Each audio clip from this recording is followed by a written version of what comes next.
What each community hates about the others. A point-by-point breakdown. Disclaimer, notice.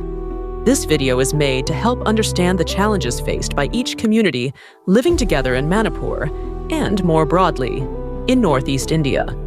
Zalengam Media highlights the issues each community faces and the terms they find most offensive in order to avoid them in the future and promote peaceful coexistence. Understanding these grievances is crucial to fostering respect and cooperation between the Kuki, Meitei, and Naga communities. Zalengam Media encourages viewers to be mindful of these cultural sensitivities to build a more harmonious future for all. Please remember to subscribe to the Zalengam Media YouTube channel for more insightful content on the region. What the Kuki hate about the Meitei and Naga communities. First dismissal of the Kuki Rebellion, 1917 to 1919. Why the Kuki hate.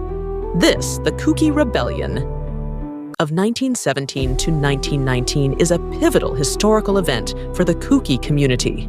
When the Meitei or Naga communities downplay or deny the rebellion, especially by referring to it as something less significant than the Anglo-Kuki War, the Kuki feel their sacrifices are being disregarded. The rebellion was a resistance to British colonial rule, and the Kuki view it as a key moment in their history. Denying this rebellion is perceived as an affront to their identity and the struggles they endured. 2. Being called refugees. Why the Kuki hate. This, the term refugees, is deeply offensive to the Kuki people as they consider themselves indigenous to the region, having lived there long before. The British colonial boundaries were established. Being labeled as refugees undermines their ancestral claim to the land, making them feel alienated and unwelcome. The Kuki reject this term, believing they have the right to move freely within their own ancestral territories. What the Meitei hate about the Kuki and Naga communities. 1. The term 650 square miles.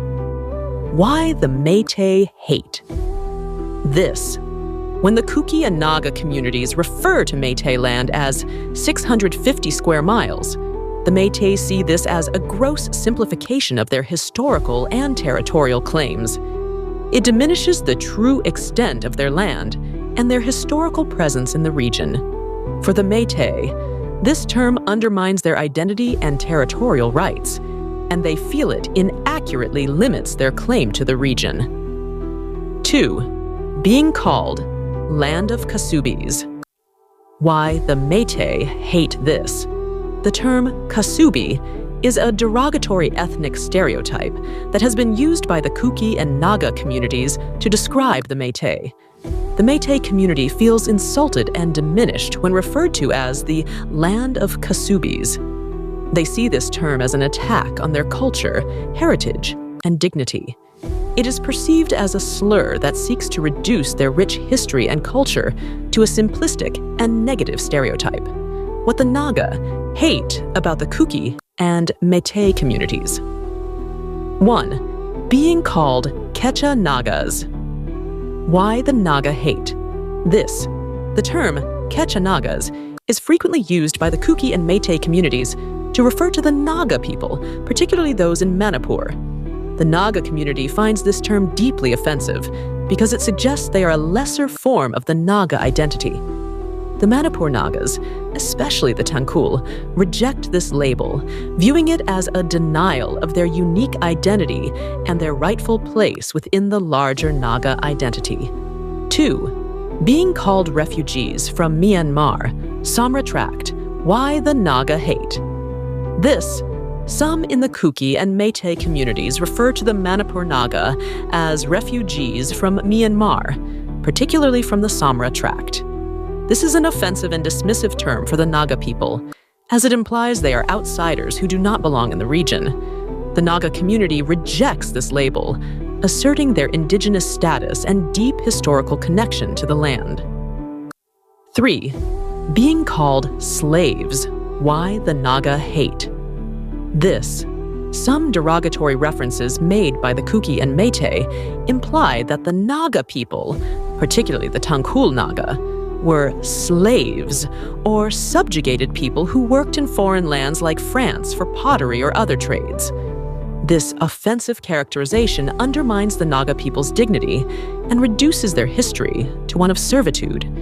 The Naga view this as a denigration of their autonomy, agency, and pride. Fourth, Tangkhul Nagas. Resentment over non-indigenous to Nagaland. Why the Tangkhul Naga hate this? The Tangkhul Naga community is particularly upset when they are labeled as non-indigenous to Nagaland. This suggests that they are outsiders or not a part of the broader Naga homeland, Nagalim.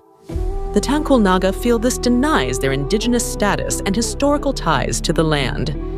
They assert that they are indigenous to Nagalim and deeply rooted in the Naga culture and identity. What Kuki and Meitei hate together about the Naga community. 1. The mention of Nagalim. Why Kuki and Meitei hate this. The term Nagalim, which refers to the proposed Naga homeland, is strongly opposed by both the Kuki and Meitei communities. The Kuki and Meitei feel that the Naga demand for Nagalim threatens their territorial integrity and cultural identity. Both communities fear that if Nagalim were established to include Manipur, it would displace them and compromise their historical land claims. The idea of Nagalim is viewed as an expansionist policy that could infringe upon their rights and security. For the Meitei, the inclusion of Manipur in Nagalim is seen as a direct threat to their control over their ancestral land. Similarly, the Kuki view this as an attempt to annex their traditional territory into a larger Naga homeland, which they feel undermines their cultural identity and territorial rights. Conclusion: promoting peaceful coexistence. The grievances and resentments between the Kuki, Meitei, and Naga communities are deeply rooted in history and cultural identity. These tensions reflect historical struggles over land, language, and power, which have resulted in mistrust and hostility. However, peaceful coexistence in Manipur and the larger northeastern region is possible if all communities make a collective effort to respect each other's histories, cultures, and territorial claims. It is essential to avoid using offensive or derogatory terms such as refugees, Kecha Nagas, or land of Kasubis, in order to prevent further misunderstandings. Instead, we must promote open dialogue, mutual understanding, and respect for each community's identity and rights. By fostering an environment of inclusivity and cooperation, we can ensure a future where Kuki, Meitei, and Naga communities can thrive together in harmony.